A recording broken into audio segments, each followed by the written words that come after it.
Good afternoon. I'm plenty loud enough. I may not need this, but I'm going to use it anyway.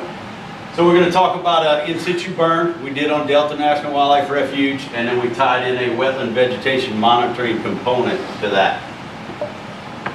So to give you an idea where the spill site is, which one's the pointer? We don't know. Anyway, Top one? little side map here will show you we're about due south of where we're sitting today. So spill site is out here off of Octave Pass on the refuge. Oh, Larsa. That's a little better map of the refuge boundary. Spill actually fell right into in the middle of our closed waterfowl area, kind of sanctuary area. This is Octave Pass here, if you're familiar. All right, so that's spill location within Delta.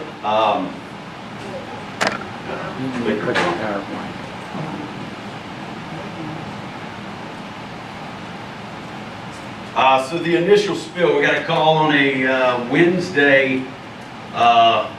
Spill was discovered by the responsible party. They have a weekly aerial flight, goes up, flies their fields. Saw some sheen, some dark oil in the marsh.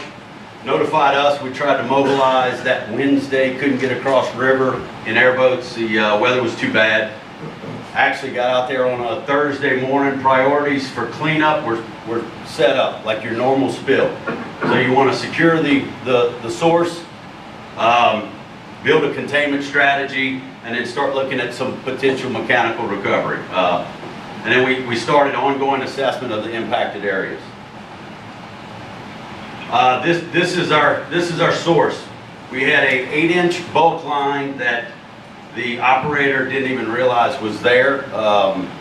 Very old field. Some of this stuff was put in the 40s, 50s. Just had some remnant oil in that line. Ruptured. Approximately 10 acres were oiled, with about 3 of that being heavy oil. We approximated about 100 barrels. This is a shot probably 2 days after we got on scene. There's your source. Got boom set out around the perimeter. There's a lot of oil in here. It's just hard to tell because it got trapped up in the rosocane. This is pretty much almost a solid rosocane Phragmites marsh in here. So the in situ burn. This is how this thing kind of manifested itself. We had some initial discussions with the responsible party was Texas Petroleum Investment Company. We're out on site eating bologna sandwiches or whatever you eat the first, second day of a spill. And somebody brought up, why don't we try and burn it? We all laughed a little bit. And then after lunch, we had a serious discussion about actually seeing if we could burn it. We conducted a test burn with a sample of oil. We did that off refuge. James, just so we're clear on that. It was successful, so we started the in situ burn application process. Sector NOLA has a very well done ACP and Appendix C. You can find that ISB application and checklist. So you're looking at feasibility analysis, incident and spill data, weather and environmental conditions, and then your proposed burn plan. So we all had a big laugh. We knew we were going to have to go through RRT, and it was like Friday afternoon when we did the test burn. We were like, there's no way, man. We're not pulling this off anytime before next Friday. But we were surprised. So we figured out the oil would burn. Then we started looking at, James and I started consulting on, damage to sensitive coastal ecosystems. We're the landowner. We're responsible for that piece of property. Then we're looking at mitigating potential impacts to wildlife. Then you kind of get into that NEBA. I don't think they call it NEBA anymore. Maybe they call it SEMA. But you're looking at trade-offs.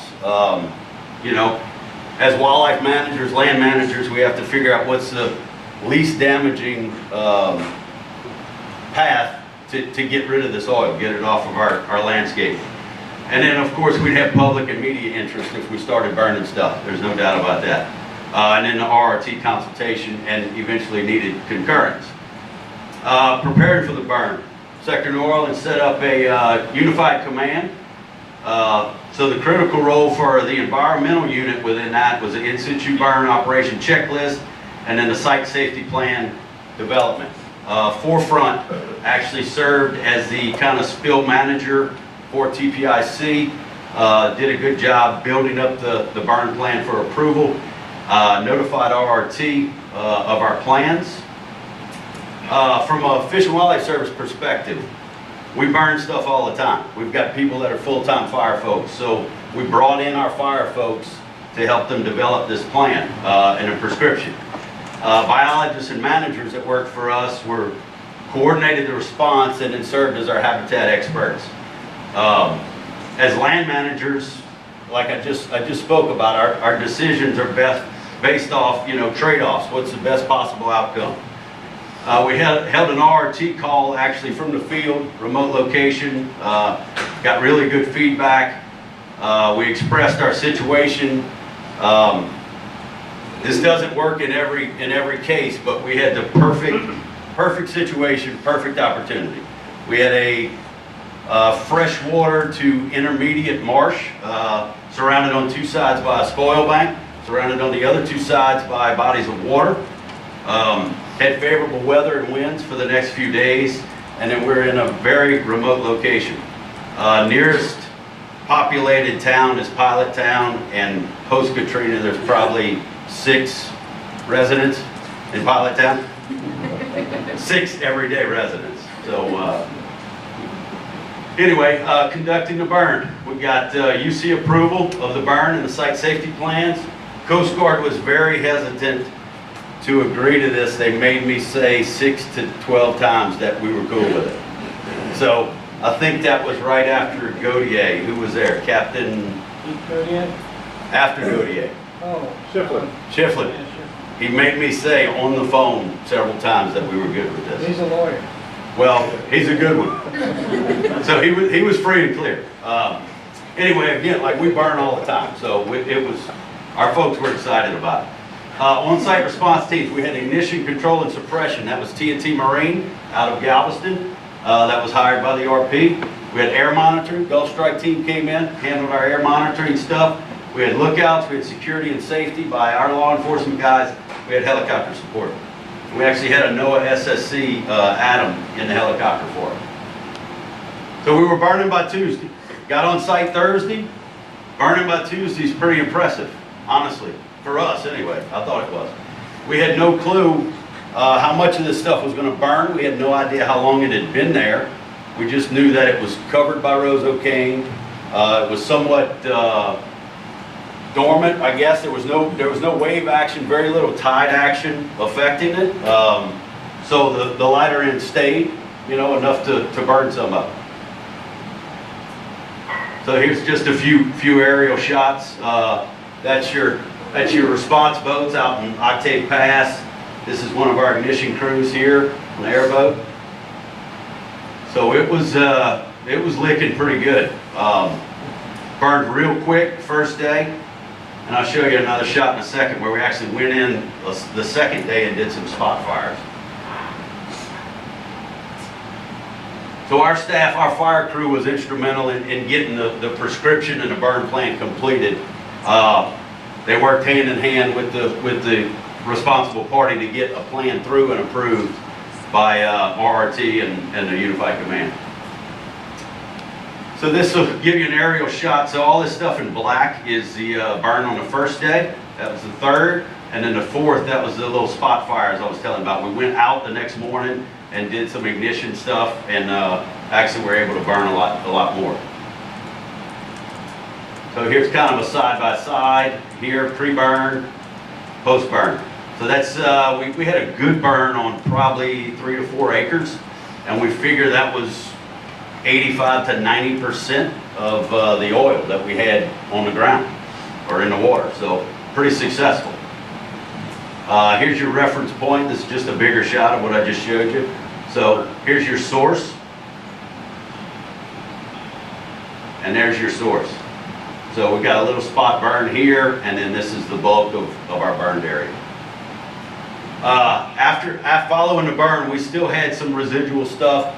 Oil thickness, it wasn't enough to carry a fire, so we went back to you know, mechanical cleanup. Did a lot of, like Jeff was talking about, a lot of low pressure, high volume flushing to these areas where we could collect oil and try to minimize foot traffic in that area. So post-burn, we were lucky enough that we had a responsible party that was willing to pony up a bunch of money to do a monitoring study. RPI was involved, so we did immediate site assessment. Like as soon as it finished smoldering, we had an airboat in. We were gathering information. Sampling, testing, and disposal of the burn residue, and then, as I just mentioned, we transitioned to mechanical. So here's the study team: NOAA, DEQ, DOZAT, who just left. Jeff was on that team. The service, TPIC, RPI, and then we had some chemistry work done by LSU. So the study's design, I'm going to try and run through this fairly quickly. So we looked at 3 oiling and treatment classes: heavily oiled and burned, heavily oiled, not burned, and then our reference. We had 5 replicate stations in each treatment class. We looked at sediment and vegetation. We did that 4 periods. So we did June 14, September 14, 15, and 16. We also looked at snail abundance in these plots, just as kind of a biomarker. Quick slide of the design study. Here's your burned area. Here's your not burned but oiled area, and then there's your reference. So a few pictures here. This is June 14, right after the burn. So this is what we're looking at. Another component I didn't mention, where it was the kind of the perfect scenario, was we had good water depth, where we figured if we burned, we weren't going to get into the rhizomes. All the stars kind of aligned for us. You know, it was just a perfect opportunity to do it. So as you can see, I don't know if you know the history of roseoak cane, but our fire people have tried to burn roseoak cane for years. It does not carry a fire well by itself. You put a lot of oil under it, it will carry a fire. There's no doubt. So write that down, James. That's our ticket. So here we jump to September. So this is June, and this shot right here was the following morning after our burn. I mean, you've got veg shooting up that quick. So a lot of this stuff was sitting under the roseoak cane. The seed source was there. It was just waiting for its time. And we had really good reaction to the fire. So this is 3 months later, a little over 2 months later. You've got roseoak cane coming back pretty strong. We've got some good emergent plants, native emergent plants coming back strong. This is their quads here. So we've got some good stuff coming back in. We had bull tongue coming back in. We had Delta duck potato. All of this stuff is good wildlife food, and as wildlife folks and land managers, that's good for us. That's kind of that setback succession phase we put it through. This is a year later, September 15th. So you look at the difference. I mean, we've got a reference here on the next slide too. So we've got some really good veg coming back in. That's September 15th. So I mean, you've got even some SAVs coming back in under this stuff. You've got emergents coming back in, good wildlife food. Then there's September 16th. So here's that reference again. That's your source hole that's just about closed itself back up. Now that dig was like 8 feet deep where it blew out. So what's not closing in is 8 foot deep, but everything around the edges is closing back in. And then there's your quadrats from 16. So the conclusions: the burn removed much of the gross oiling and reduced residual oiling on the marsh vegetation. Though the vegetation was affected, it appears to be recovering rapidly, and still has. We still get aerial shots every once in a while from the RP when they're out doing their normal flying around. I'll show a couple of those at the end. The best for us as wildlife people, we observed differences in plant species composition, and it basically did setback succession. What happened historically, right, through marsh fire or whatever, it gets rid of all the tall stuff. Seed source is there. We've got good wildlife food coming in. We suspect the Phragmites will come back eventually, probably take that area over, with the caveat that we've got an invasive species now that is a rososcale that's eating Phragmites. That's a different seminar and a different talk, different problem. And then we also looked at the snail. So year one, or right after the burn, we had definitely a decrease in the burn area. We were looking at the olive nearite. So had a decrease, but by year 16, populations were back to, you know, what their baseline was in the control area. Key takeaways: very good unified command coordination, support and expertise from our fire folks, RRT consultation and concurrence very quickly, I might add, worked out real well. Mike Sam, Steve Spencer, tip the hat to them because they did a fantastic job. And then we had emphasis on safety and work assignments. Gulf Strike Team was instrumental in helping us build up some of those safety plans too. Very good communications. I will say this, right before we started the burn, we ended up on a VHF channel and it turned out to be the Vietnamese shrimper channel. So we had to change channels so we didn't cross wires. But was this operation a success? Absolutely. So for us, ideal situation, we literally sped the cleanup process up by months. We had the head foreman for the Osro told us that he would have been out there another 6 to 8 months with his crew cleaning this stuff up. So we sped that up by several months, getting them out of the refuge and letting the habitat kind of repair itself. Again, I stated this before, we're not foreign to burning on refuges. We've actually burned oil on refuges before. Back in the early 2000s, we burned over at Sabine, so it's not foreign to us.